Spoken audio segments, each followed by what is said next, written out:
I'll call the meeting to order. You Stand weren't up there. for the Pledge of allegiance. I was there. Pledge allegiance to the flag of the United States of America and to the republic for which it stands, one nation, under God, indivisible, with liberty and justice for all. There. Oh, you left before 9. 7:30.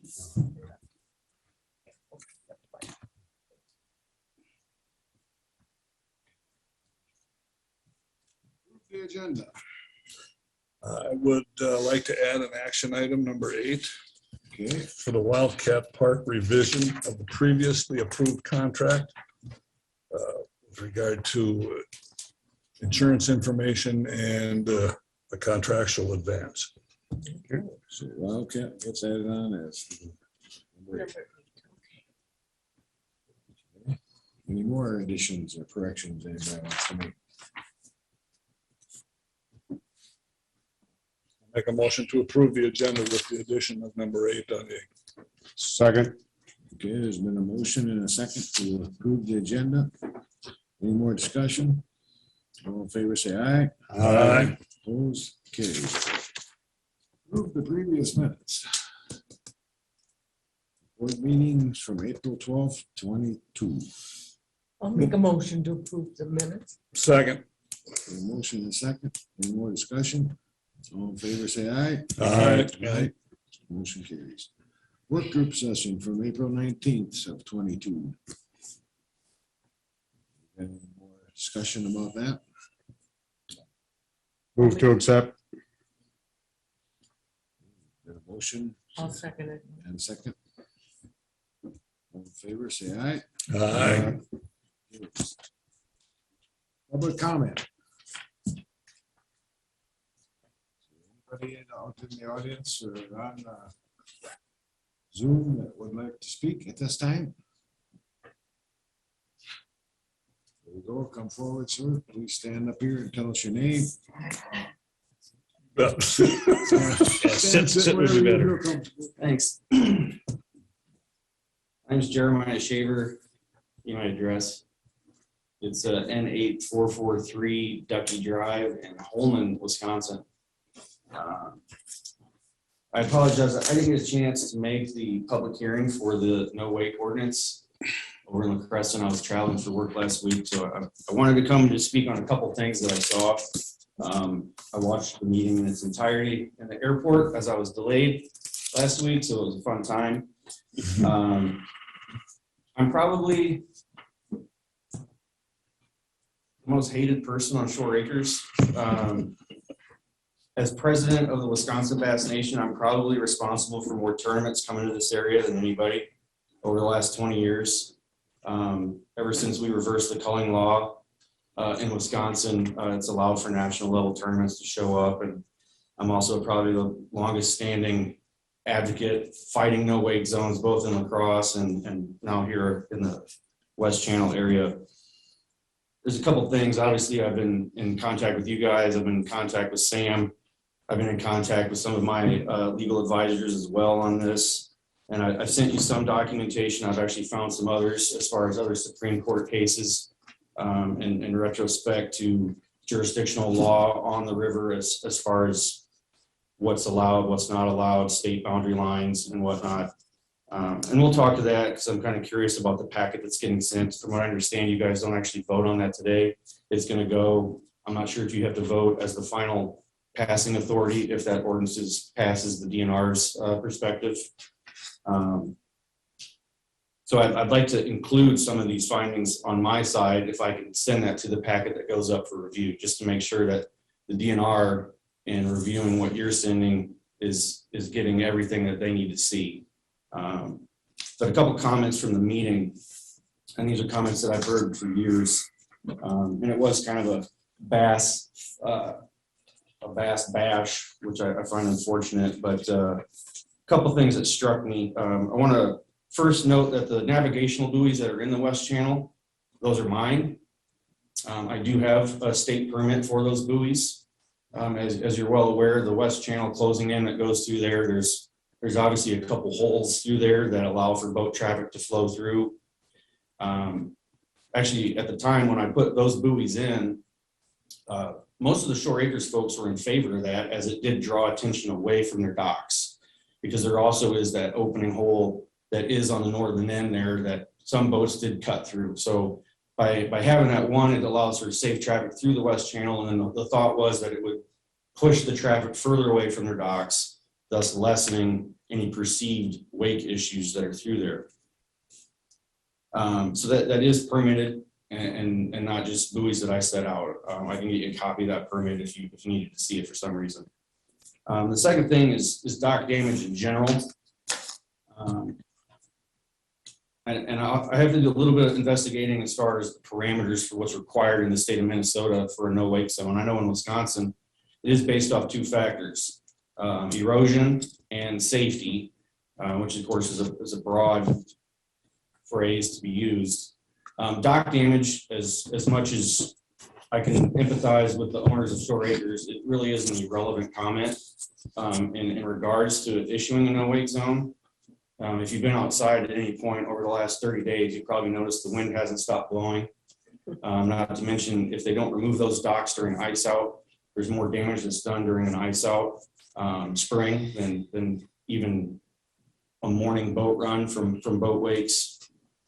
The second thing I heard, which was a phrase called noise pollution. I don't know if I can accurately agree with the phrase noise pollution. I've been in contact with Mercury Motors in Fond du Lac and discussed with them the decibel levels that their motors actually produce. And the new 4-stroke motors are almost so quiet you can barely hear them running. Now, I'm not saying that they don't make noise, because they do, but the data they sent me was under 80 decibels, which you can compare with a lot of household items, a vacuum cleaner and other things. And these are just data facts that was sent to me by Mercury. So the term noise pollution, I also find it kind of comical, and I hate to say that, but when you live near a river, you're going to hear boats. When you live by an airport, you're going to hear planes, and when you're going to hear you live by highway and other entities, you're going to hear noises coming from that. And I think we have to remember that this is one of the largest river systems, not only in North America, but the world. You're going to have traffic that comes through there, and you're going to hear boats, you're going to hear barges, you're going to hear things happen. One of the last comments, and I don't know how much time I got, there was a comment made at the very end about the tax base that Shore Acres pays. In the sense that because of that, you guys should be listening to them. And the comment was made, we're one of the highest tax bases in the county or the city, whatever it was, the city of La Crescent. And I kind of thought that comment to be, I don't know what the best adjective to describe it, but just because you pay a certain amount of taxes there on the river doesn't mean that you're part of a lake association that then gets to dictate rules that apply to the river. And I'm not sure if you go up the hill there, but I'm sure there's other strong tax bases around as well. You know, I found that comment to just be in bad taste. So I don't know. I've asked you guys as well, if you have questions, at least for me, to definitely reach out to me. I do agree that you guys have the ability to put in a no wake zone through there. I just feel that the ability of that no wake zone probably ends at the state line, and all of the data that I've seen backs my case. Now, like I said, I've talked to Sam, and I've known Sam because I used to work here. And, you know, we go back a long ways ourselves, and Sam and I had a great conversation. And while I disagree with his opinion, because that's what it is, I feel like it's a good thing if you were to put in a no wake zone, because I think the buoys that you then have out there would also push that traffic out. But I don't think the folks of Shore Acres would be happy with that. Okay, I think it's more of an issue of, again, I hate to say this, but I think their comment that they made on the tax base, it's more of an issue of them wanting their own little peaceful section of the river, and that's it. And unfortunately, the river gets used by thousands and thousands of people, hunters, fishermen, recreation, and for them to think that they can dictate and turn me into a criminal by following something on my state side for not doing anything wrong. And I believe you guys have this set to be a misdemeanor offense, which I'm also questioning. I'll have to talk to Sam on how that applies as a misdemeanor versus just a straight fine. I think there's some issues there. So I think there's other options. I pushed for other options. I pushed for other options for over 10 years. Obviously, I know that this battle isn't won here. It's more of a battle with the city of La Crosse, which if you talk to Jack Miller and some of the other folks that's been a part of that over the years, it's been a losing battle. I think they're actually going to be expanding the no-wake zone with the Viking cruises coming through and some of the North Side project.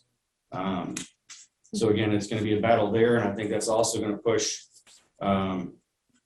another fight, which I'd love for the people of Shore Acres in Minnesota to be part of. I've been asking for that for years as well. We've got to fight this at the city of La Crosse, because for as much as I feel there shouldn't be a no wake through at least the Wisconsin side of the West Channel, I definitely feel there shouldn't be one through the main channel of the Mississippi River that runs through La Crosse. So thank you for your time. If you guys need me, you got my email address, and I appreciate it. Thanks. Thank you.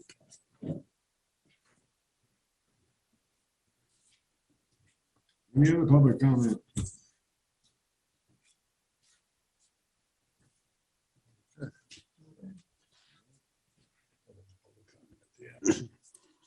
Okay, appointments, we have none. Consent agenda. That over pretty good. Anybody want to change or make anything there? Is sheriff's not on here? Is he? Screen. Neither one. So these two guys are for boat patrol. That's what we do every year, right? Yes. There's not an extra one, or it's just the same amount, two people. Right. Okay. Other questions? Anyone make a motion to approve the consent agenda? Move to approve. Or a second? I'll second. Discussion? I just want to thank Elizabeth Knudsen for her years of service for Houston County. And wish her the best. Been a tough department, losing lots of people during Yep. pandemic time. All right, all in favor, do we have a second? Yeah, we did. All in favor, say aye. Aye. Motion carries. Consider accepting a quote for CP 2022-04 for crack filling from Farmer Asphalt Sealers LLC in the amount of $3.68 a pound for flex patch crack repair on County Road 4 south, and $4.90 a pound to blow and seal Highway 27. Chris Hartley. Come forward, please. You're the man today. Fell within budget. Did they say when they were gonna do it? Don't have schedule yet, no. We'll get done soon though. Okay. And they provide their own traffic control and whatnot. Okay. Pretty straightforward. Yeah. Move to approve. I'll second it. Got a motion and a second to approve it. All in favor, say aye. Aye. Opposed, motion carries. Thanks, Chris. I think that's it for you. Huh? Consider approving the MOU with La Crosse County on HHW events scheduled for May 4th, 2022 and August 13th of 2022. Martin. Yeah, it's basically the household hazardous waste clean sweeps for this year. And it's the way they're set up is it's my signature, but previously Aaron had brought these before the board. So this one will be the last one that will actually pay for it. Next year's and the next forthcoming years are going to be on your La Crosse County credit. So they're actually going to pay for the next 4 years of these clean sweeps at 2 a year. So we'll get those. After this one or after this year? After this year. Okay. Yeah, for the next year, so.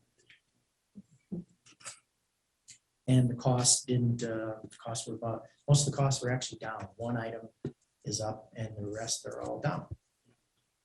Dioxin expenses are up. Not sure what that's all about, but I think we'll have a lot of dioxin waste. The locations, Houston and Crescent. Houston. The Crescent is the one in May, The Crescent's the one in August. one in Houston's August, the one in Houston's the May. one in May. Yes. Okay, is the La Crescent one going to be held at the recycling center, the dump site? Or Yes. last year, I think we had it at, I no, think, 2 years ago, we had it at the town hall.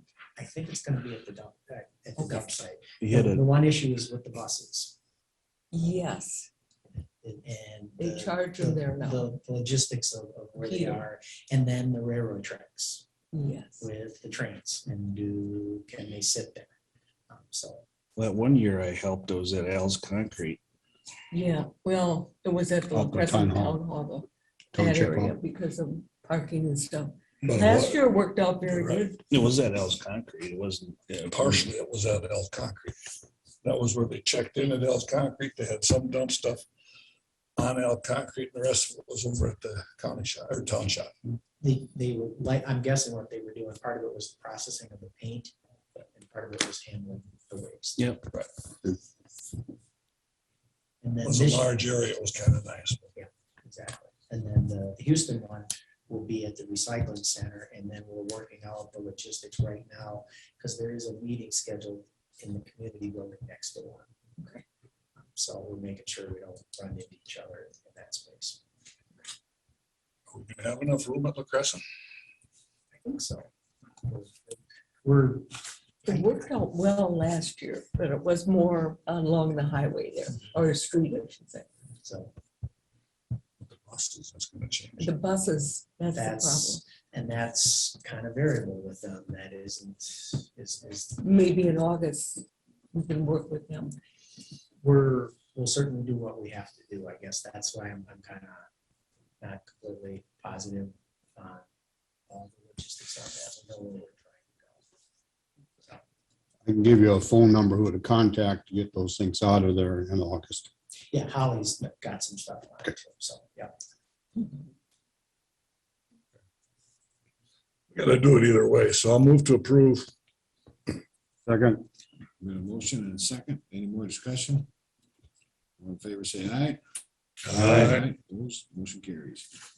Consider approving Houston County hauler license renewal for Generation X construction for 2022.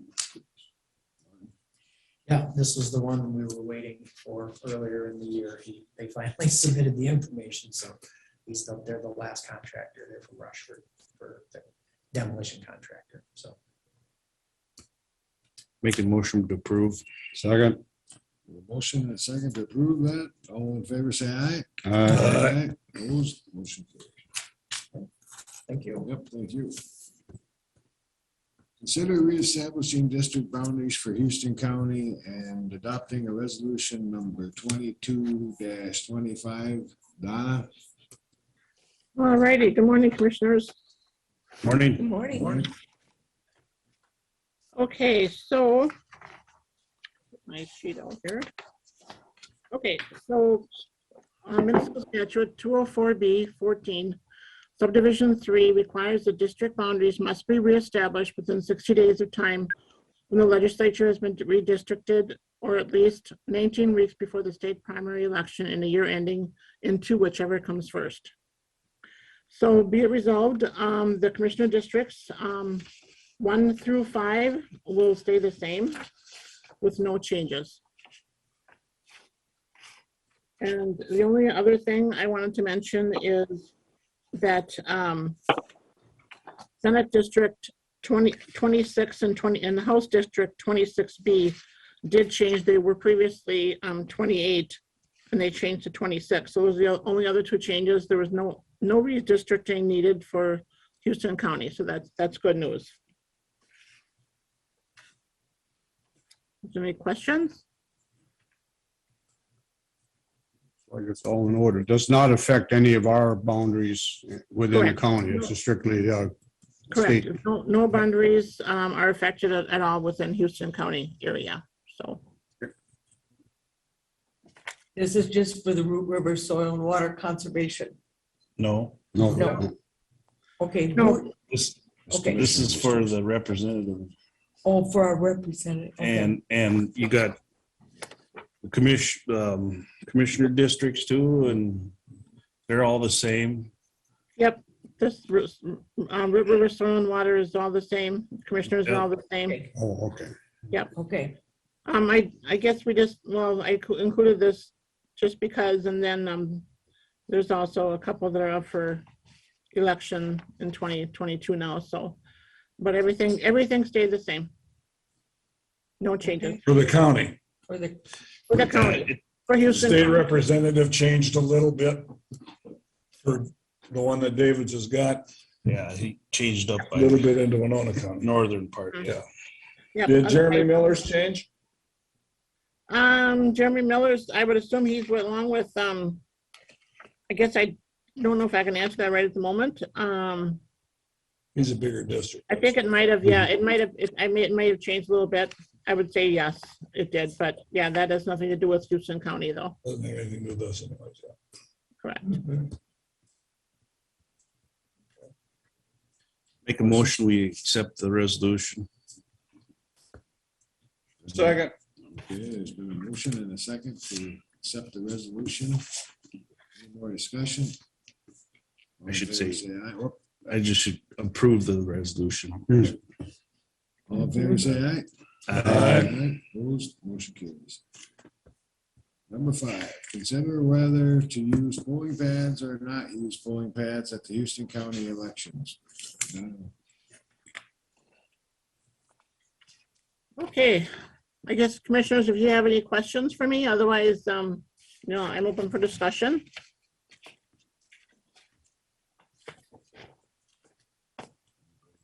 Well, you've researched some of this stuff, some of the questions and concerns about it, Mhm. and we've seen your answers. And is there anything new that you'd want to add, or? No, I know Dewey had asked me this morning, if social security numbers are on the poll pads, but the answer to that question on Dewey is no, because when you have your paper roster, your paper roster and your poll pad, it's the exact same thing. Your name and address, and you sign in, and everything is exactly the same as. And I just want to stress that we are not going to be connected to the internet. And I know some counties are connected, but there's a lot of counties that are not connected as well. So, and my choice is not to connect, and that's perfectly feasible. We can do everything we need to do without it being connected. It will not, when the poll pads come back to the county, we will upload all the information on who has voted, and it's nothing different than when we upload it from the rosters that we would normally have the voters sign on election day. And everyone who does vote would get a receipt. The receipt actually looks just like, it's the size of this. It's just a small receipt, and it just has a precinct that the school district, and they hand that to the judge, and they would get their ballot, and it's exactly the same. I did speak with our IT people to confirm that there was no internet connection. And I think you spoke with fellow across the state auditors about the concerns that people had, and Yep, I have reviewed with Dave Maida. He's the director of elections, and the IT director of elections from the Secretary of State's office, and both of them know everything that I'm up against, and I've answered every single question together with them, and they're very confident that everything is fine. We went to election training. I went to election training last week, and there were no concerns at all over the poll pads usage. I feel very comfortable using them. How many counties in the state of Minnesota use poll pads? There's 87 counties in the state of Minnesota, and there's 64 counties who are currently using the poll pads. How many years have they been used? How many years have poll pads been used? For the most part, Bob, it's probably most counties started using them in like 2018. Some earlier, but very few, maybe the larger counties earlier, but most counties started using them in 2018.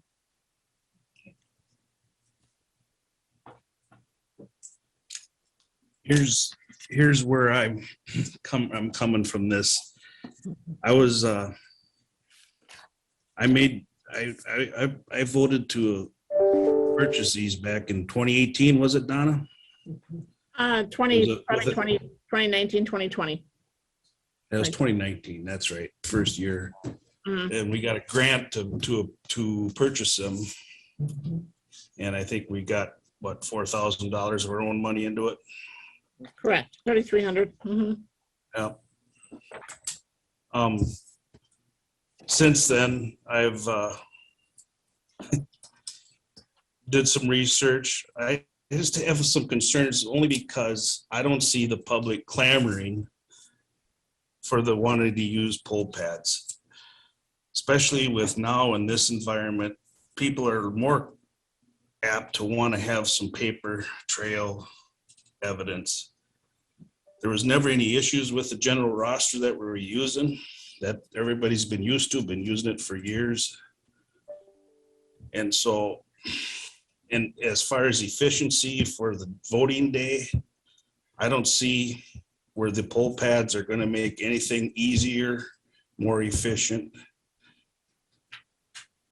The fact that you could swipe your driver's license on there and you'd have everything in the information that way would be great, but that's not allowed by law. So plus you got to be hooked to the internet for that.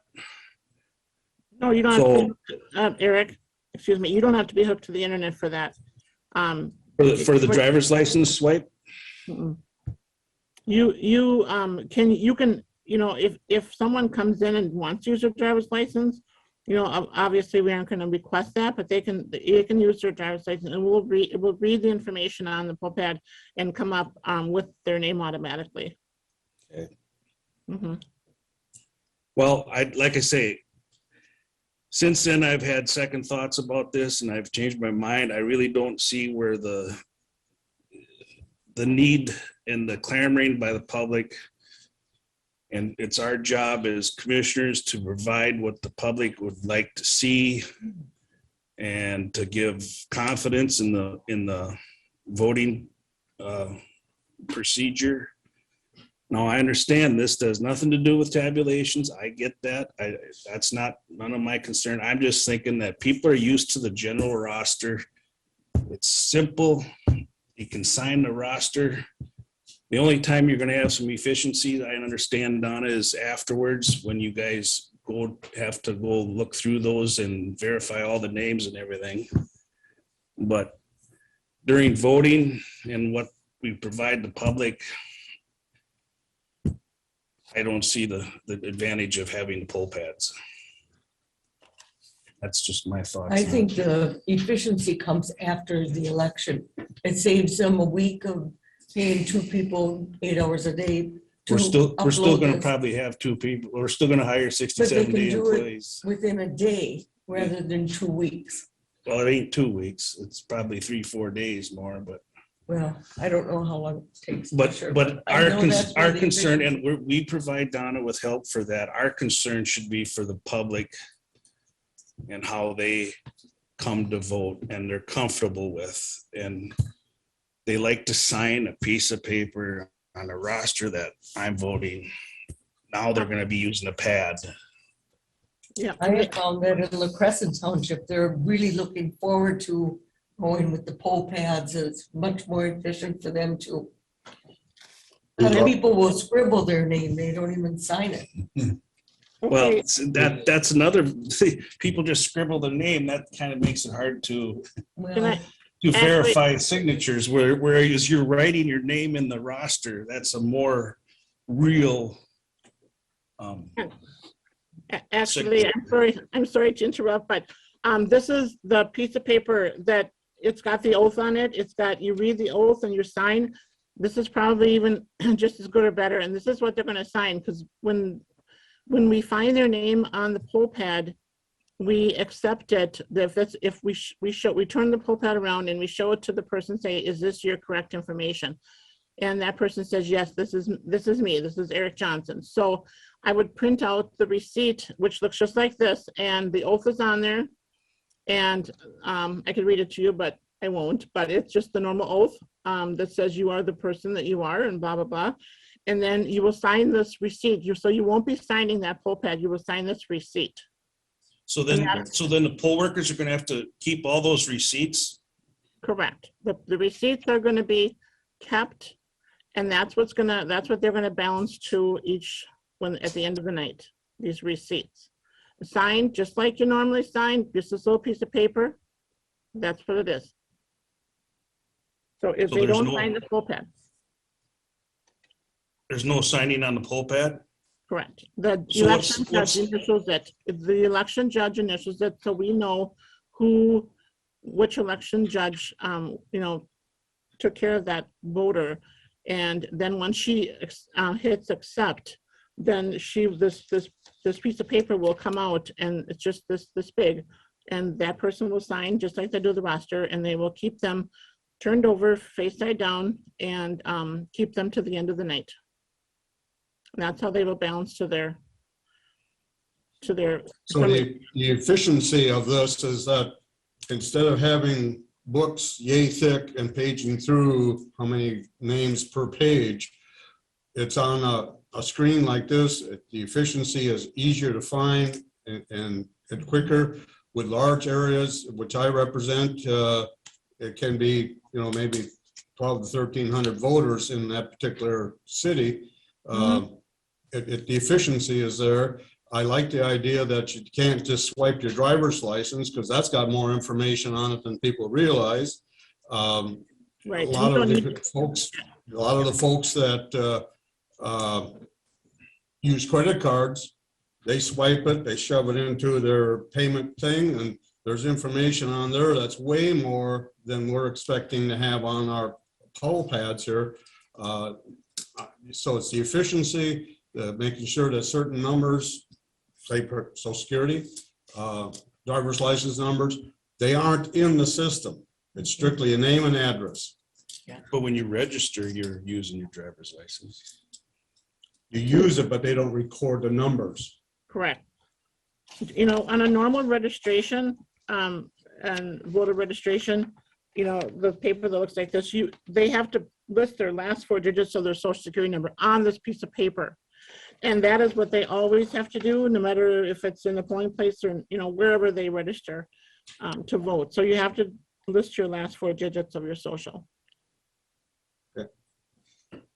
But, just wanted to mention too, so it's very quick and easy. When you come into the polling place, let's say like normally, the election judges may know most people, so they would just type in the first three letters of their first and last name, and that's all it takes, and it'll come up, and it's very, very quick and very efficient as far as at the polling place. It's not like they have to type their whole names or, just the first three letters, because what we're going to do is we're going to put this information in at the county here, at the county level, before they even go out to the polling places. And that has to be, checked and rechecked to make sure we have all the names of the people who are registered to vote will be listed on that polling pad. And it's just nothing different than we have when we send out the rosters.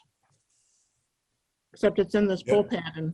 And another thing I kind of do like about it, and that's just my personal opinion, is like when I go to the polling place and I'm gonna sign, put my name on the roster, everyone can pretty much see when they come behind me that who's been there, because you just scan the page and you can see who's there. But with the poll pad, you don't know, you don't know who's been to the polling place. You can't read all the names who signed, and I think it's very nice, very secure, and very, very efficient myself. But we'll have to use them and see what happens, but I really think everybody I've talked to said they really love them and they wouldn't go back. So that's the feedback that I've gotten from a lot of the other election officials across the state. Okay, I get it there. I agree with Dewey as far as efficiency, plus the fact that instead of using the book, like in the case of La Crescent or Caledonia, there's multiple poll pads. So you're speeding up the process as far as people not having to stand in line to wait to sign the book. They'll have a couple of 2 or 3 poll pads to deal with. With regard to the poll pads in the case of the townships and whatnot, they don't have to use the poll pads. They can go ahead and say, we don't want to use the poll pads. We just want to go with the book. Same thing with the city, same thing with the entire county. So if the city of Caledonia doesn't want to use poll pads, they can say we want to use the book. Same thing with the townships, but the poll pad is going to have the efficiency, plus the fact that as long as we're not hooked up to the internet. Right. This is information that we have in the county. It's not spread out across the world Right. as far as that's concerned. And we shouldn't be hooking up to the internet as far as that's concerned. Right. Yeah, and to be honest with you, I'm going to strongly encourage them, and I intend to do the training. And by the time they get done with training, I'm quite sure they will be very comfortable with using them. And I don't think there's going to be any issues. I really don't. I'm going to strongly encourage everyone to use them, give it a shot, and I think they'll really like them once they get to use them. They probably won't want to go back either. So if we have the option whether to use them or not go use the regular roster, then where's the efficiency? You're still going to have to verify a township's roster versus another township's poll pad. So that kind of eliminates the efficiency part. And plus, I thought in our previous discussions that it's either one or the other. I don't think you can do both, can you? We can. Some counties have a few townships, but for the most part, everyone does just use them. If they're mail ballot precinct, of course, you wouldn't need a poll pad. But we don't have any mail ballot precincts right now. So, but from when you stated that, let's say you have a township with 300 voters. Well, if they absolutely said, I don't want to use the poll pad, and we do have to scan in all their voters, after the election, that's still going to be, that's going to take time. It's going to take a lot of time. Whereas it's going to save so much more time, like say La Crescent, Caledonia, and Spring Grove, they're going to be, it's going to take like just a matter of hitting the button and it's going to upload to the state on a file. So it's going to be a lot more efficient, no matter which way you look at it. And if the townships, absolutely do not want to use them, I probably won't force them, but I'm going to strongly encourage them.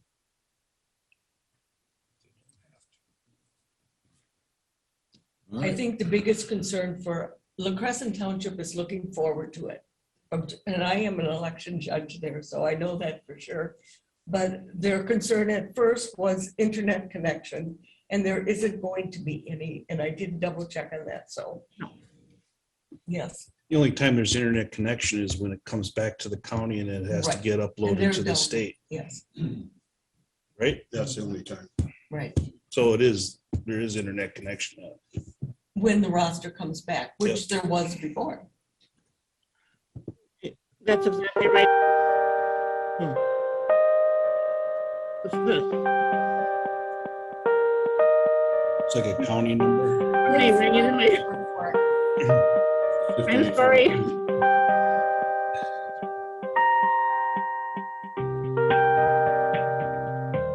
Oh dear. It's department. 5814, what is it? I don't know what that is. Goodness. I move to approve the polling pad. Andy, where's Andy? Andy? I'll second it. Well, can't hear, so Donna, find out who 5814 is and turn them off. Yeah, Yeah, okay, I got it here. Hang on. Thank you. Oh my goodness. Okay, I got it. Sorry. I don't know what that was about, but anyway, I apologize with whoever phone was going off.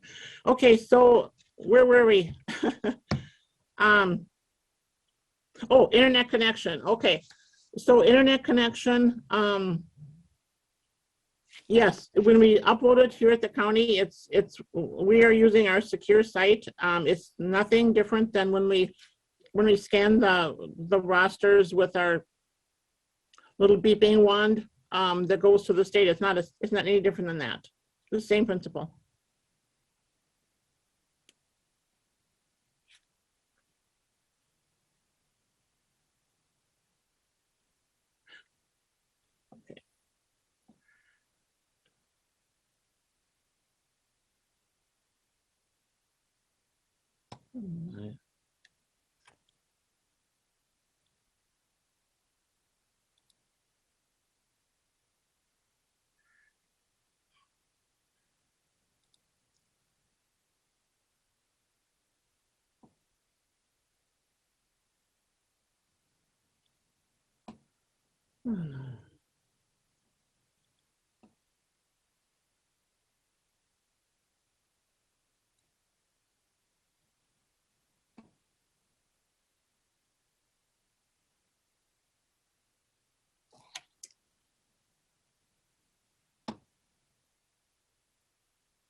On within that poll pad at the same time. They can either shut the poll pad down from their location, or they can just disable it at any point in time. Also, there's information that's going up through to the Secretary of State and the Attorney General. In 2020, the Attorney General sent out a tweet at about 3 o'clock in the afternoon saying, hey, we need more votes, and get your people, get your relatives, get your friends, get people out here. They're able to see who is voting at any time, and they're able to know if they need more from one party or more votes from another party. So I am totally not in favor of using poll pads or anything connected to the internet. And I'm very much in favor of election integrity, and I believe poll pads will deter from that. And so I plead with you to not use the poll pads. The other thing in Houston County is that we've only got about 12,000 voters, and 60% of them vote absentee anyway. So you're getting all the ballots in before the election, not on election day. So the small amount of voters that are coming in election day, I don't see any long lines standing around waiting to vote and being checked in on just a book. So again, I urge you, please consider not voting for poll pads and vote for election integrity. Thank you.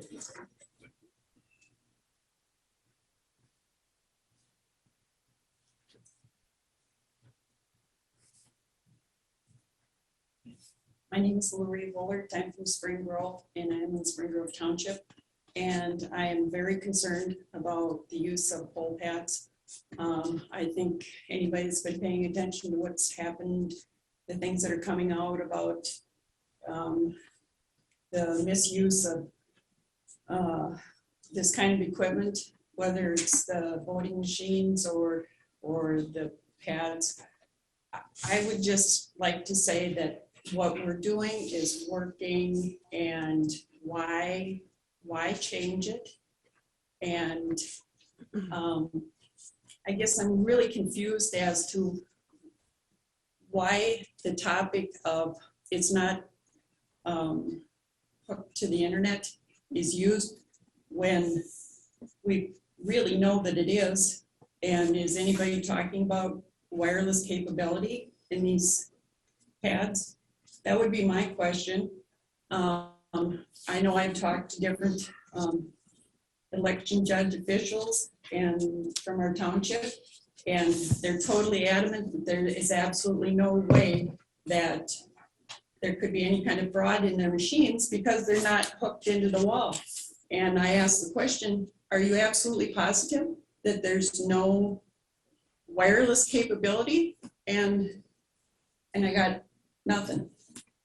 So do we know what has wireless capability and what doesn't? Has that been addressed as to where are they actually not able to be accessed? So that's my thoughts, and I appreciate your time. Thank you. Yep, thank you. We'll do one more.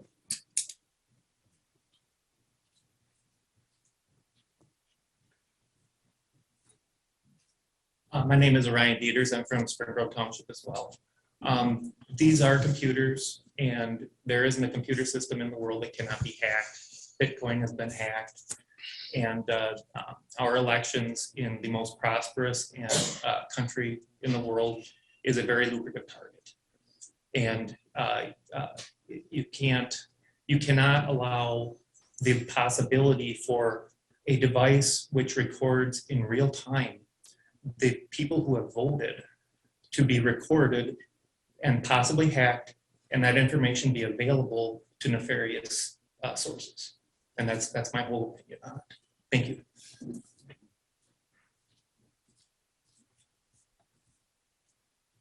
I'll let you come up one more. We're done.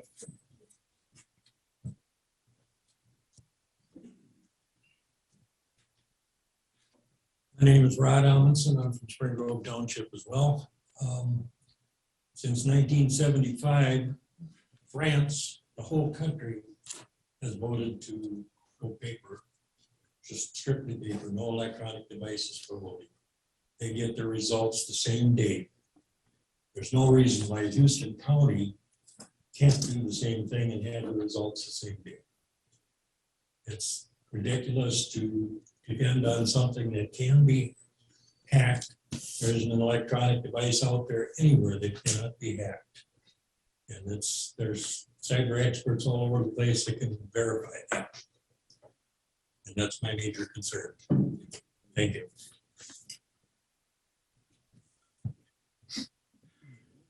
There's been a motion and a second to use poll pads.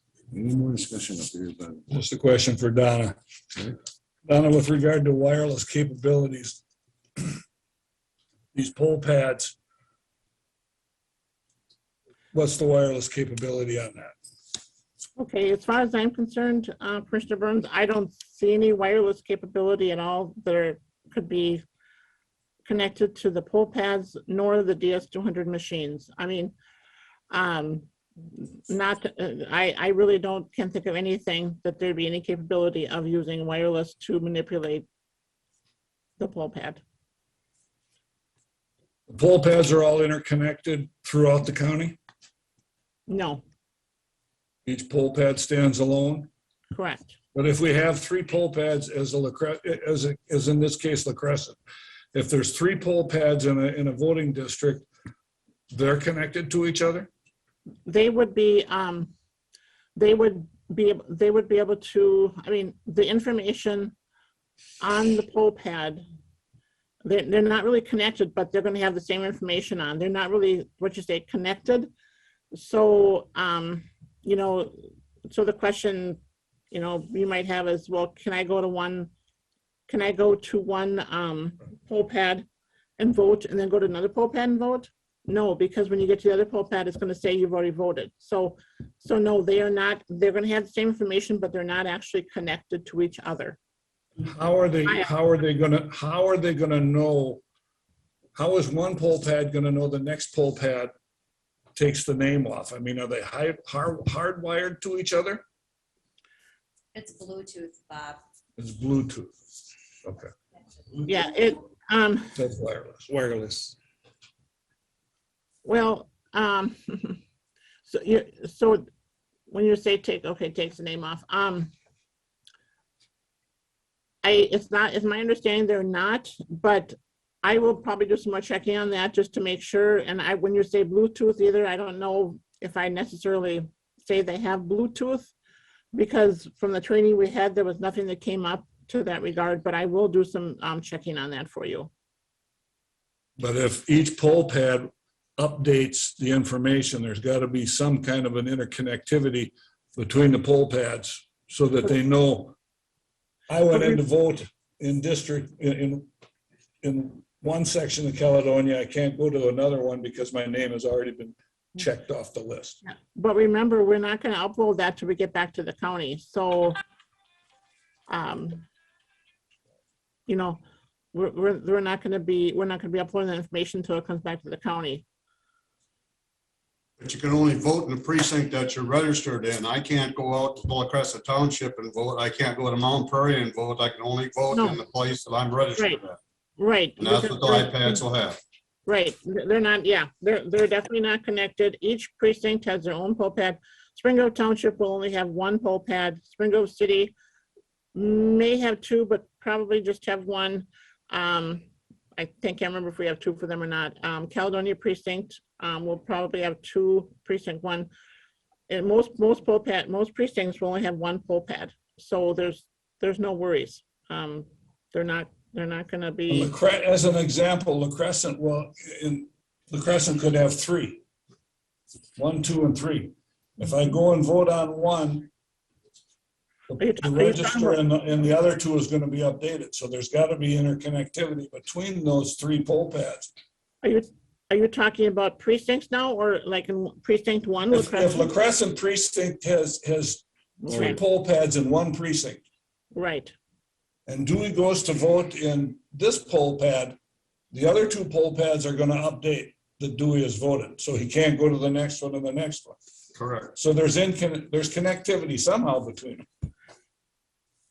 Well, they're going to be sitting, they're going to be at the same table. I understand that. I'm just saying that there has to be some kind of interconnectivity between the poll pads. Yeah, and I will. There's a master list in Houston County that has to be updated too. Right, the master list. I mean, are you talking about after they voted? You mean after they voted? In general, there's a master list to start with. Then new voters come in, register. The list is updated, and when they vote, the master is recorded that they voted. I mean, that's what we got to send to the state, right? Right. Well, no, we're not going to have I mean, we'll have a master list that's available so that so that they just can view it if they want. But we're not actually going to be marking any master list on everything. Is going to be, nothing will be uploaded to the state until they come back to the county. We aren't going to at all until it comes back to the county. Got one last question for you. With regard to a comment that was made as far as how many voters there are in Houston County and 60% vote absentee. Is that a correct percentage? Actually, it was 58% in 2020, and that's because of the pandemic. But I can guarantee that in 2022 and 2024, unless there's a pandemic again, people are going to get out to the polls. They want to get out to the polls and vote. They don't want to vote by absentee. They don't want to have mail balloting. I mean, we had mail balloting with 6 precincts, and now we have none. They don't want to do mail balloting, which, they could still do that, but that would be almost like an absentee because they wouldn't get it. They'd just get the ballot in the mail. The most But- recent, the most recent election was about 60%. Correct, it's 58%, yeah, and I know that a lot of counties, we talked about it at training, and they will be going back to in-person voting for sure. We're planning on that. Maybe. I just revert back to what I originally said. Why fix what's something that isn't broke? It's always worked, what we've been doing, the general roster and the procedure that we used before, it's always worked. And I think most people are comfortable with that. It leaves a paper trail.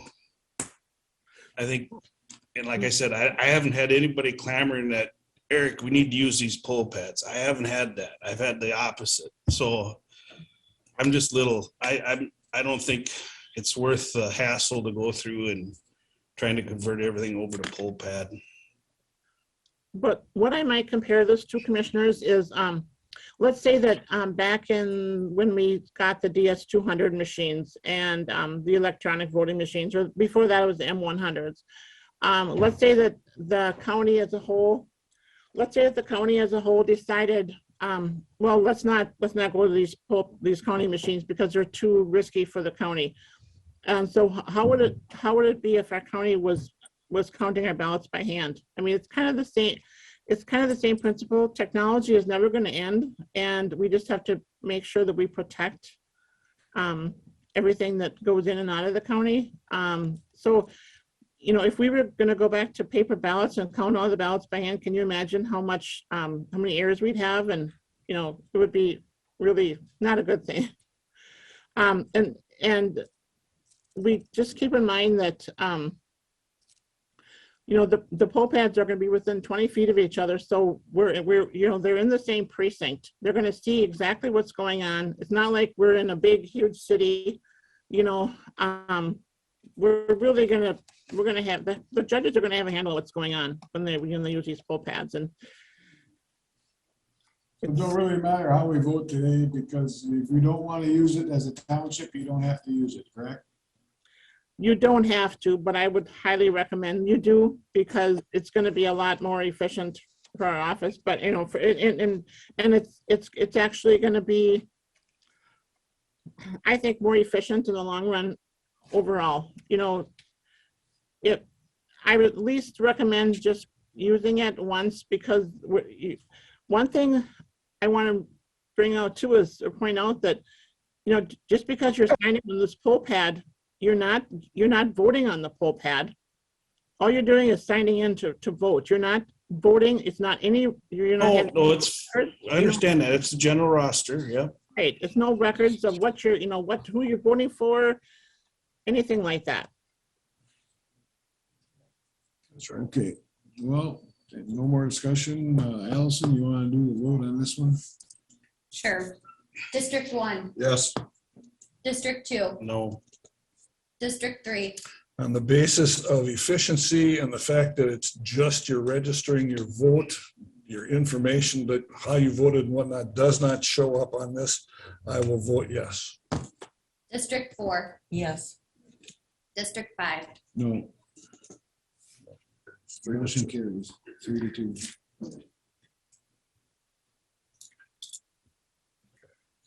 All right, moving on. Thank you, guys. Number 6, consider accepting donation from Houston County Extensions received for business and agencies as outlined on the attached listings that will fund Farm Safety Day. Rector.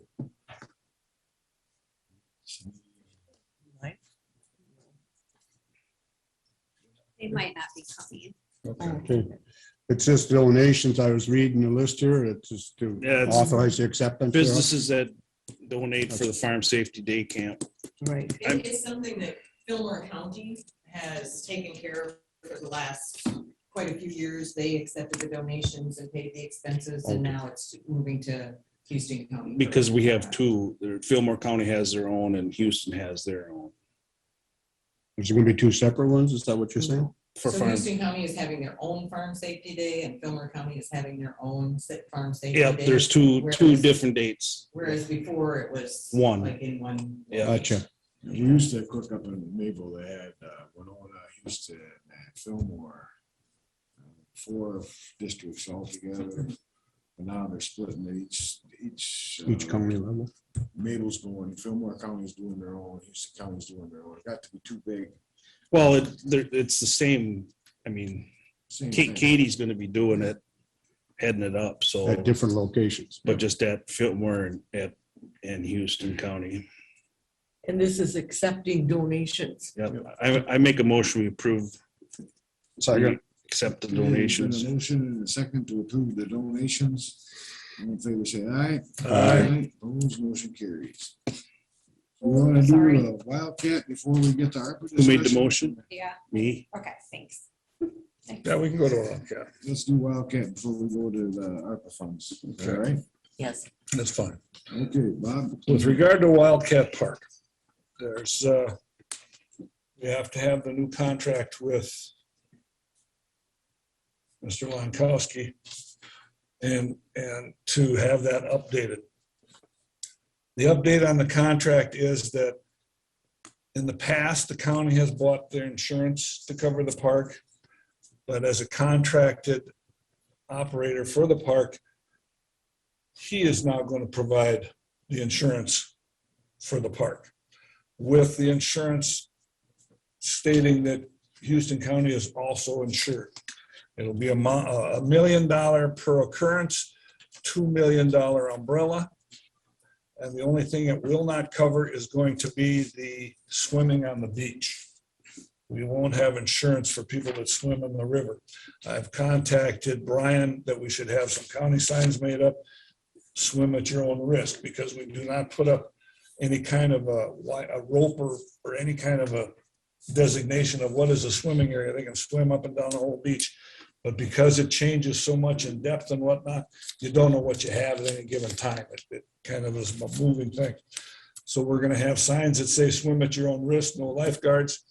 And we don't cover anything as far as swimming. That doesn't mean somebody can't sue us, but our insurance will not cover swimmers. The contract itself then will change. And instead of $39,000, it'll be $42,000. And we'll have an advance for initial cost to Mr. Lankowski of $3,000. And his overall total before the split will be $42,000. Now, this is a contract that we previously approved. And so it's a change to the previously approved contract. So it's a revised. It's a revised contract, correct? I think we do already have signs that says no lifeguard on duty, right? I thought I think so. remember seeing those. I got Brian gonna update them just in case we need to say something different. So you need a Most motion. signs you want, but Yeah, I think here's what.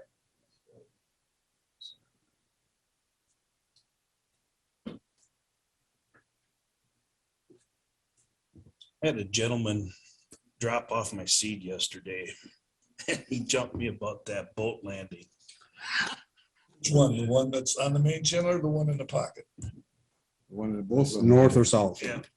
One of, but in the pocket there. Okay. It's terrible, I guess. Needs to be fixed, cleaned up, get the sand out of it or something. There's stuff that comes floating. It gets filtered in, gets filled in with sand. See, there's a partial dike. We started there. They should run that dike out farther so the water has to go out around that area. Right now, it comes right down into it. So it's bringing all the sand and shit all right down where that boat. I guess it's been an issue for the last few years, and They would extend that dike. seeing as how we charge them $20 to, We're gonna lose that pretty quick. here. people are gonna quit putting their boats in there, but I just thought I'd mention that, I think it's $5 for the, or $25 for the season, $5 per Per time. Yep. That's where we put our boat in when we go fishing on the river. The south one. Yeah, it's because of floating logs and whatnot. There's not a lot of rock or anything, but there's floating logs. Depends on how big a boat you're trying to put in there. If you come in there with a 20-footer, you shouldn't be going in there anyway, because it's too small. But I've talked to Brian about getting the DNR in there or somebody with a long neck backhoe that can take and pull some of that out of there. Haven't got that accomplished yet, but that's the plan. That's the only thing it really needs is just to be cleaned out a little bit. That's what I was told. Yeah. I just thought I'd mention it. Yep. So all this said, I'll make a motion to approve the revised contract and the $3,000 advance for expenses with Mr. Lankowski. Is there a second? Second. Any more discussion? All in favor, say aye. Aye. Opposed, motion carries. Thank you. Number 7, discuss and possibly approve additional ARPA funds distributors.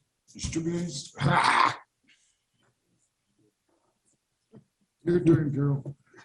Yeah, and actually, John is going to come up. I think really the thing that we have to address today is the EDMS system and the child-friendly room. And he has gotten the pricing information for those and. Commissioners. Morning. So I sent out an email to all of you, kind of with a summary of what we're looking for with this EMS project. Again, electronic document management system. That would be for our income maintenance and child support areas of human services. I've got Karen Kohlmeyer with me here today. She's the supervisor of that area. As we discussed, this is something that is a core feature of our operation. It's a daily, all-day use type of thing. And historically, it was a system that was put in place, I don't know, neighborhood 10 years ago in a consortium of counties based in Winona County. Winona County's moving in a different direction, so we're looking to replace that. So I'm making an ARPA request to be able to replace that. There's 2 cost elements with it. One is the cost of the initial licenses and the implementation, kind of working with our data, making it work in this new system, training our staff. All of those implementation costs are what I'm asking for today. We budget every year for the ongoing maintenance and licenses for this type of system and have for a good number of years. This system is a significant savings over what we've historically paid for this type of system for the last many years. It's over 50% savings. We'll save in the neighborhood of, I think I said, $42,914 in the 2023 budget, assuming, that's using 2022 numbers. I would say that if we were still with the old system, there probably would be a slight increase. So that's why I say approximately. Regardless, it's a significant savings going with this new system. For maintenance, because of the maintenance? Yeah, because you pay them for maintenance and those types of things all the time. Yep. Or on an annual basis. The cost of this is the implementation and getting into it and the training and all of that.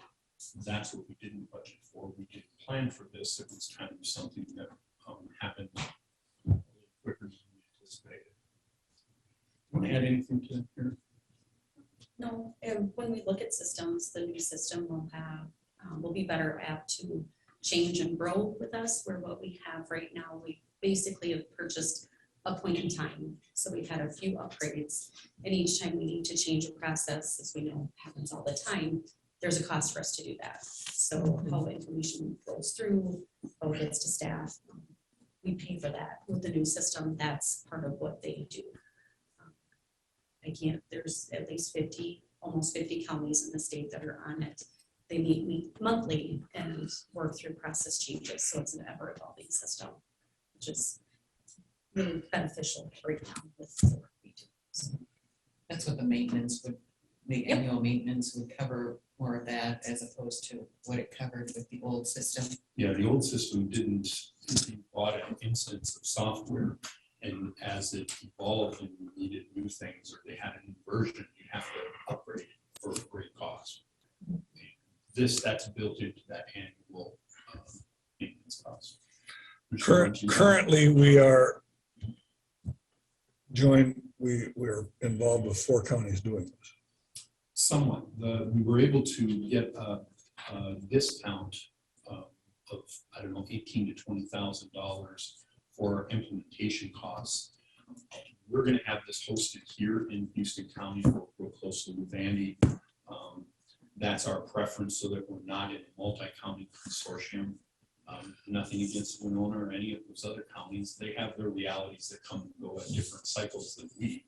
And so having this base here is real preferable. However, working with the same vendor and doing that onboarding, the discovery, the I don't know, configuration, training, and implementation at the same time as those other counties gave us that cost reduction. But I guess what I'm getting at is it's changing and we're not going to be with those other 3 counties. We now stand alone. Correct. The one So- County one started out as 10 counties, or how many counties? 6. 6, and they've dropped off as they've Right. moved to a different. Right. But now we're going to be independent, stand alone, and this is our system, and we aren't subject or relying on the other counties in the joint effort. So But there is a, of the counties that are using it, there's going to be collaboration between Exactly. upgrades that need to be made and how the system will move. But each of those counties is going to stand alone. We collaborate on Right. upgrades, but we're still independent of the other counties. Right. And did Winona County, they're the ones we eliminated this. Yeah. Working together. So you're asking for what, $215,000 to put this thing in? Correct. Correct.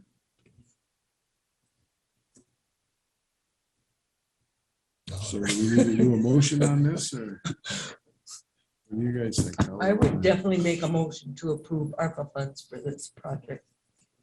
Second. Okay, there's been a motion and a second. Any more discussion? Carol, that's a qualified expenditure. Okay, thank you. All right. One way or another. Can you repeat exactly what we're calling this? It's electronic document management system, EMS for short. It's purchasing a new system to replace the current one. And as Commissioner Burns mentioned, the same component will be an instant, or we'll manage that in systems here in Houston County, not in a consortium of counties as in the past. We used to be grouped with Goodhue, Wabasha, Filmware, and Winona. Yeah, and Freeborn. We don't have them on here. They dropped out 2 years ago. Okay. All right. They converted to Caseworks. It's been a motion and a second. Case that we're moving to. Next Chapter Technology is the vendor, and the product we're buying is Caseworks. NCT. Any more discussion? All right, all in favor, say aye. Aye. Opposed, motion carries. All right, I'll be working with those folks then to put together contracts and bring those. 50. 215. Oh, okay. 215. Jeez. I don't know, I'm right here and I cannot. 215. 215-106. Sorry. So I'll be bringing contracts for that. That process is going to start taking effect with a go live of, we're hoping, first few weeks of October. Carol, you got anything to add?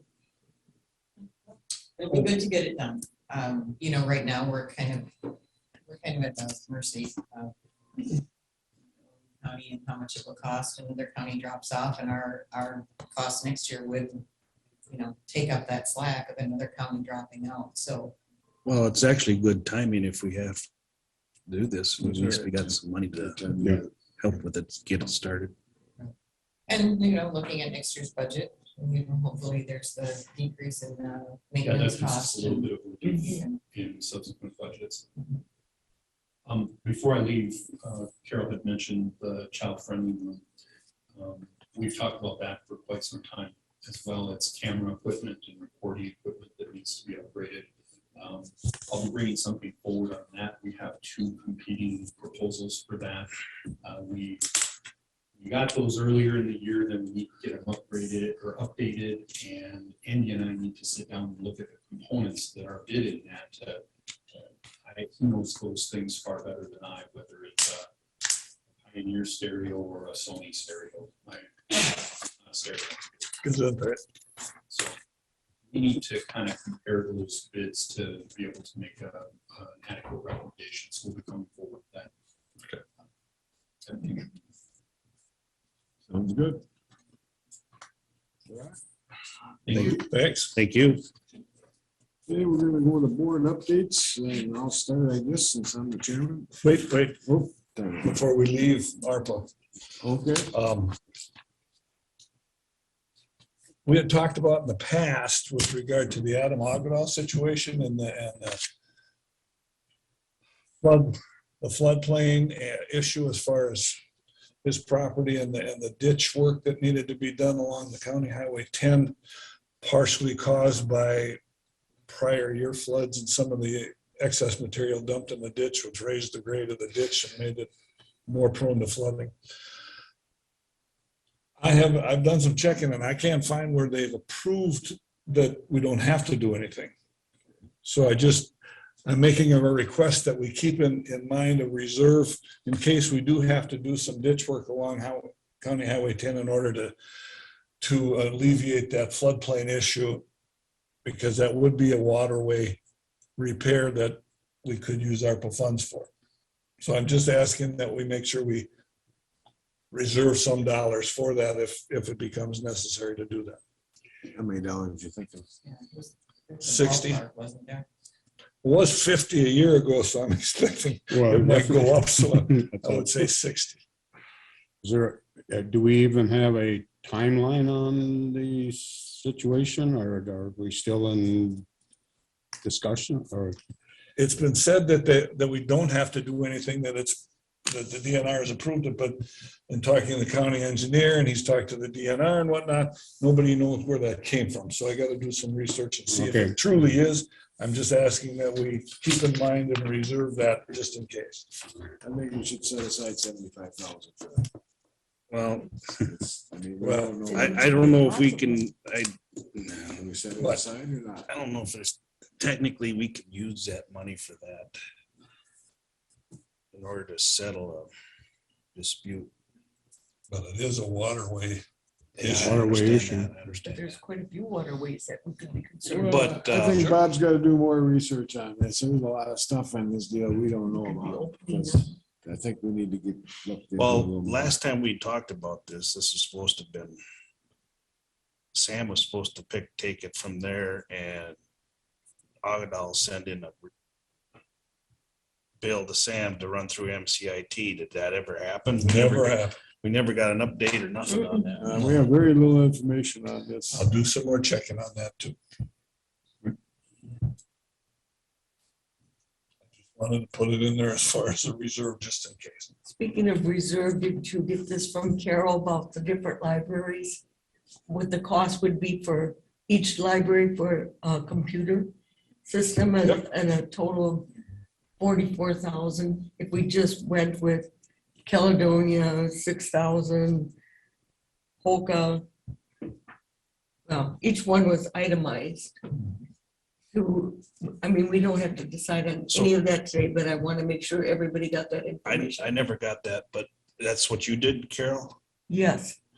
So you used Andy's info on that or what? Right, I took Andy's info, Mhm.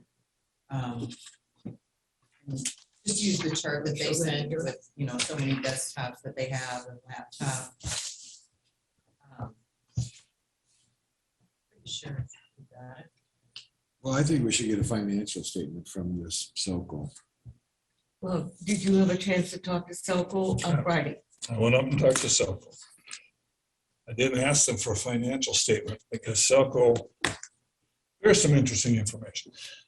I talked to Selco about the percentages of how they break down the money that the county designates for library services.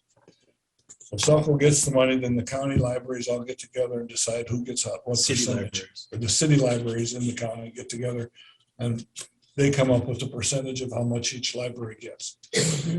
Then Selco distributes that money to the libraries on that basis. And it's all based on usage by the taxpayer. Then in discussion, she didn't know the library wages. So I'm talking to the different libraries or different city clerks to get the wages that the libraries are all being paid right now, the librarians, assistant librarians, library helpers and what have you. I'm getting that information together. One thing I did find out of interest was, that the bill that's going through the House and the Senate for the additional funding for libraries that if passed would generate an extra $2 million would not be passed down to the libraries in Houston County and the other libraries in this region. It would stay with Selco and they'd use it for supplies and whatnot that they provide to the libraries. So there would be no additional dollars going to the libraries because of this. It would be all a Selco dollar deal. So right now I'm just waiting to get I've got 3 libraries. I'm waiting for the other 2 to give me the information on payroll and go from there. The payroll comes out of the city budgets, No. city levies. The cities all levy an X number of dollars for the libraries and the library boards decide how they're going to spend it. The city does keep track of the payroll Yeah, as far as issuing W-2s and whatnot. right. But like in the case of some of these libraries, they're not on the same budget as far as the city is concerned. They don't have the same, they're not on the same pay scales. The library boards decide what they're going to get paid, not the city. Although Houston has more to say about it than the other 4 libraries. They're a city employee. They're a city employee. The library board asks the city to pay them X number of dollars, and then they're on the same city scale. I believe they're probably all city employees, because I would think that the expenditures actually run through the city. Mhm. The payroll runs through the city, so it shows the city employees, but they don't get the same benefits. Right. So I'm waiting for the rest of that information on that. Spring Grove Library received $9,000 in a donation from Spring Grove Communications and $700 from Black Hammer Township. There's a lot of money being floated around. So how does Spring Grove do it? When they say they levy so much per capita, do they really? Yep, the city of Spring Grove gives this library board a check for so much every year, like the county does. But our county goes to Selco as a whole. But the Spring Grove has this donation of 9,000 stays in Spring Grove, I was told, plus the $700. Okay, but how does that come to, however much per capita? This is over and above, I guess, what they get per capita. This is something Spring Grove does that every year to communications. Black Well, Hammer that's in donates. addition to their Yeah, it's their addition. levy. How do they Yeah. calculate their levy for the library? I can't honestly tell you that one. All right. Then should I keep on going since, are we done, Bob? with- That was the only thing I wanted to bring up. Thank you. I got an update from Weezer Brothers on what's going on with the county shop. Dewey's seen it, Eric's got it, Bob's looked at it. I'll let you look at this, Teresa. That's a schedule of what the work's left to do. And then last Tuesday night, I was in the present with Bob and Teresa and Dewey for that no wait thing. I will let Dewey and Teresa talk on that. Most Pinky Bar in there except for the 10-year program. CRP loan. But everything else is done. So we have our land purchased. So it's For the airport. Right. Okay. That's all taken care of except for the CRP. Let's see. Whatever happened with wasn't there a problem last week with the gas or Yeah, they waiting for some guy to come in and. with the computerized system? Yep. Hook up the gas tanks. So I haven't heard much back about that. Let's see. what else.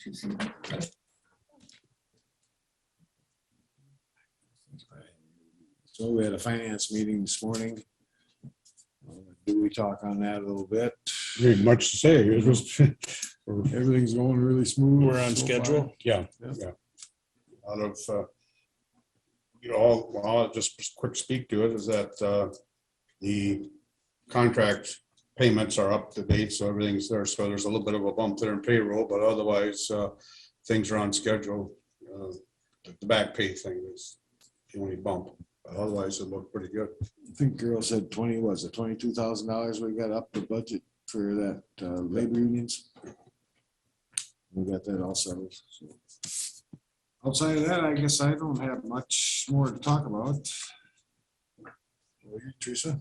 I went to Virgil Johnson's 90th birthday party. He's a past commissioner. And he's just as sharp as could be. Still keeps up, and he said he would like to come and just sit in on our meetings just for the fun of it. He wouldn't even offer his advice. He said we get enough. It was good seeing him. I went to half of department head meeting with Greg yesterday. Oh, I forgot about that. Yeah, and it was typical, explaining what's going on. Cass was at a workman's comp conference, and she has sent all of us the department head reviews and is waiting to hear back from each department head before she works with setting up when we can meet with them. It can be a closed meeting, or if they want it open, it's open. But Eric has been working on the address system. Veteran Services is working on a conference in November 5th for Veteran Services. That was great. And then I had the public hearing for the no wake zone. We had, like Jeremiah brought up, there was only one person speaking at the meeting about that they're against a no wake zone, other than the letters we received from other people. I had 3 that I received, and there were 12 people that spoke, asking us to move forward and sending a consensus from the board that we would like to have the DNR review all the information, and they get up to 120 days, I believe, to do that. And then they can get back to us whether they want us to do an ordinance or not. Is that correct, basically? Basically, I mean, like we were there, and after the fact, we were going to try and vote on it today, but on advice of legal is to suggest that we don't vote on it. But I would like to get a consensus, if that's the feeling of this group, that we have our legal department go forward and our zoning people go forward with the information to DNR. I mean, we've been talking about it for a long time. The people of La Crescent want it. The objectors are not from the area. And I think it's something that's wanted and needed. So I'd like to get a consensus, if that's possible, that to keep Sam going and keep things hot. I'm in favor of keeping it going. Has there been any discussion on enforcement and the cost of it? A little bit. The sheriff indicated that he can't have a deputy there every Saturday morning or whatever, that David just brought it. The DNR officer was there towards the end and did not indicate any problem. He didn't say, I'm jumping forward for it. He's not jumping for joy, but I feel that with the information that came from legal department, that railroad track enforceability and things like that, contrary to what has been presented, I think it's something that I would say like 90% of the people are going to conform as soon as the buoys go up, should they go up. It's just like out in the highway. We have signs up there, says this is the limit. Majority of the people will comply. The others keep us in business. And what they do is we send up all the minutes from the meeting, videos from the meeting. We can send up the opposition to the DNR reviews it, and then they come back to us what we should do. The thing that really struck me though is, and I don't know if it's actual fact, but they stated it would only slow all the boats down 4 minutes. Yep. To cross with a no wake zone. That really seems like a very Short period of time. very, not a very big problem at all. Well, I think it'll just have to be the sheriff's office gonna have to be aware that during tournament time, they're gonna have to have somebody there patrolling because they're gonna be getting phone calls every day. Which they did last year. They had somebody there. So I think, if we can just keep it going, it's the request that coming from my area. And, I do have to agree on just one thing he said today when the guy said, well, we pay the most taxes. Well, that shouldn't make the difference. No. The safety issue is what I look at. I haven't boated on that river for years because of whatever, but it's a narrow area and it can be dangerous. And in discussion with some people who have visited down there during busy times, there's concern. And I feel that we have a valid request to DNR, but let's face it, if DNR don't like it, we can't do it. Pretty much. I think we need a consensus to move forward. That's fine. And I'm fine with moving forward with it. I find it interesting that below the West Channel Bridge, there is a no wake zone, I'm told. Yeah. Down past Pettibone Point, Pettibone Park, and the boat harbor, that boat, whatever it is. But I don't know if that's enforced during bass tournaments or not, but that's a Wisconsin no wake zone. If there's actually one there. It's too bad we can't get a joint powers agreement with La Crosse County to do something like this. It would make it a lot easier. But I would also be interested in finding out the decibels on these big motors. At what RPM was he talking about? Yeah, I was gonna Because say. I've heard them go by, holy crap. Well, Plenty loud. it's just like any vehicle that has internal combustion engine. When it leaves the factory, this is the stock muffler. When it gets out to Peterbilt, they put on straight pipes, It can vary. Yes, when it leaves one spot, it's set up for this, but we all know that people do some adjusting on their equipment, that may not be to the benefit. So we're all in favor of moving forward with this? We can't vote on it. We can do a consensus. Yeah. Okay. I'm for it. What else you got? I went to half of the equalization meeting for La Crescent. I didn't stay for the 3 hours, say 2 hours. But Luke did an awesome job. He had a nice PowerPoint explaining how the assessors don't set the taxes, how they do the assessment. And I think after he got done with his PowerPoint, you could feel the tension in the room go down quite a bit. They started seeing where he was coming from with the sales ratio. Somebody brought up, well, why don't we just let the state bring it up? And when he explained that the state automatically goes up 5% and he only went up 1.5%, everybody was a little okay with that. So, but I know I have four other equalization meetings I should try to attend to, but It was interesting. yes. And some people had real concerns. Yeah. Well, it's getting explained now. Everybody, he's doing a good job explaining this to everybody and that's helping. He does a very good job. He was at mine anyway, ours. And the thing too is, I complimented him that before he left, but then after the whole meeting, the whole city council was appreciative of his demeanor and the information, how he handled it. I'll just continue on that. There's 20 appeals that I kept track of. And again, not all of them will make it to ours, but they finally figured out that in order for it to get to the county level, they have to go through City and city. unless they waive it, Unless then they can come to the county. But there are a bunch of reviews, you know, some say, well, my basement ain't finished like you say it is. Well, they don't know it until they get inside, so.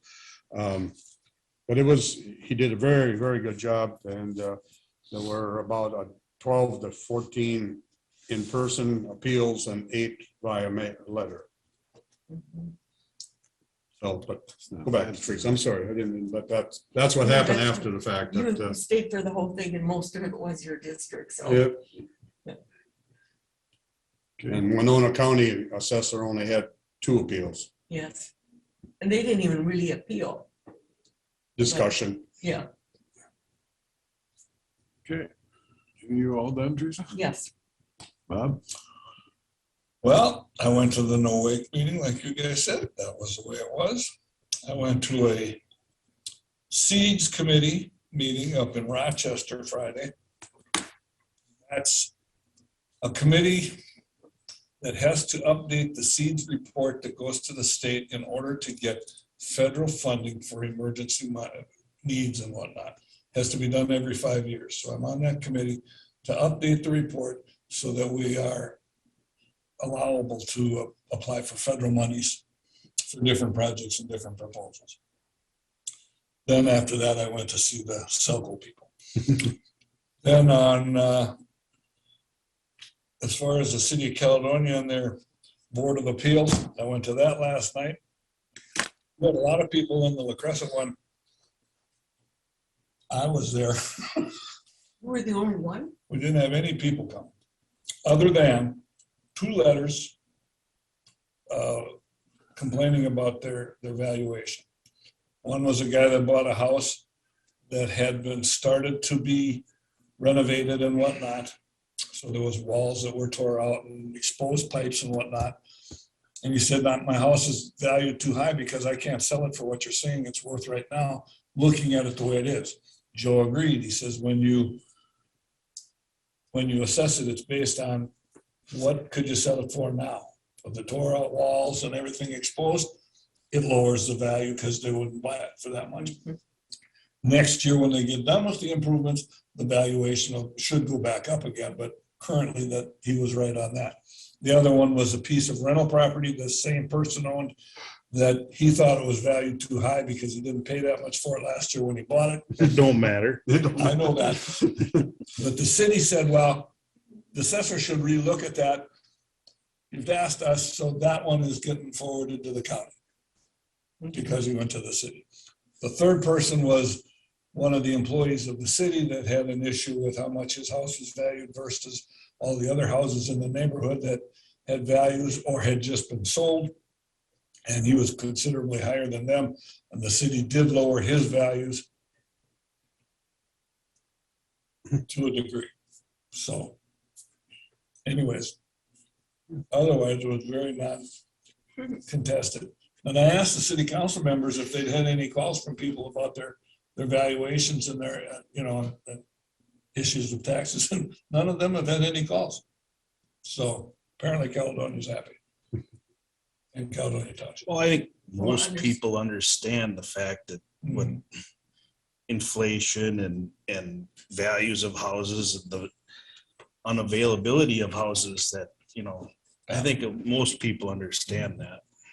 I've had quite a few calls from people, not quite a few, 5 or 6, saying, well, you raised my value 20 or 30%. I can't have my taxes go up 30%. That's way too much.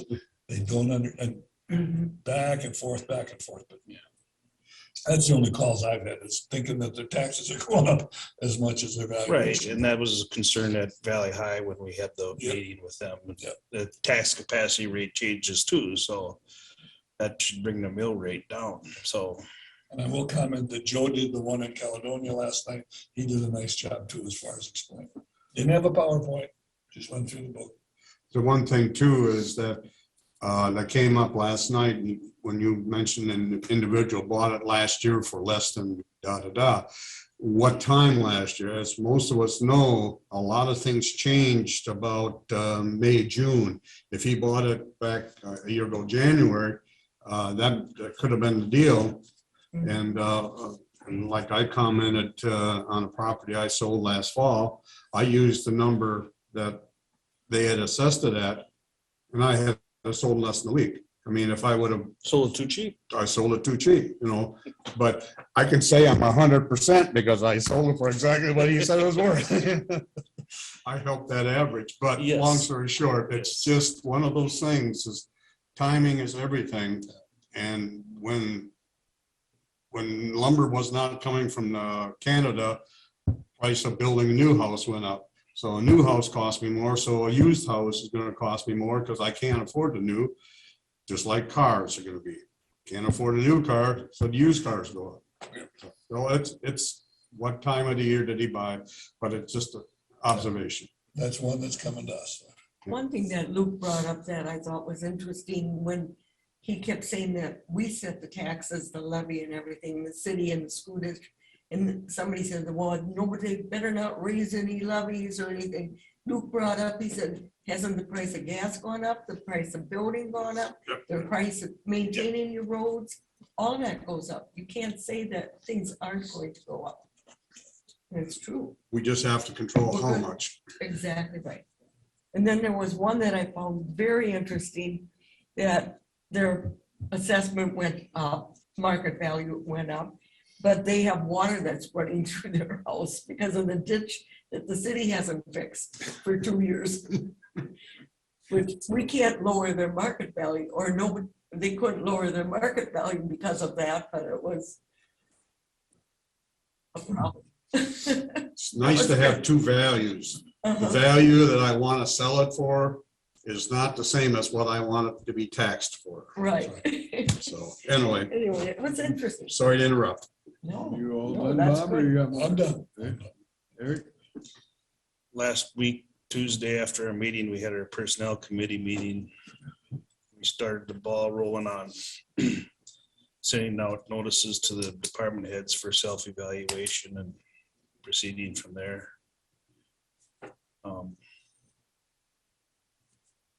Last Friday, I was here most of the day too.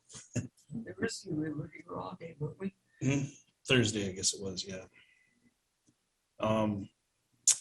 I guess that's pretty much it. I don't have anything else to add. I just want to reiterate, I think we need to seriously look at a hiring policy, get a standardized hiring policy for the county.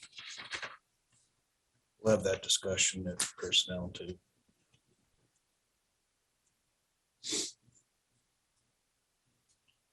That's all I got. Okay. We talked about the no wake consensus. I talked about the meeting last night. I was just reiterate, I'll bring up that today is County Government Appreciation Day proclaimed by Governor Walz. I was reading that on the online there, so appreciate all the employees that we do have taking care of business for us. If they do the work, we get sometimes gratitude, sometimes not, but the county employees, I just want to let them know that we appreciate what they do. It's what people want. Dittos to that. Thank you, yes, yes. Anyway, that covers, a lot of my smoke was taken away before it got to me, so that's good. That's good to share. Parma City. All right, then we'll go on closing public comment. Do we have any?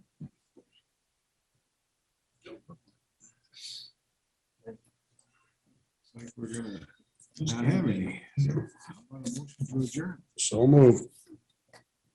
Got a second?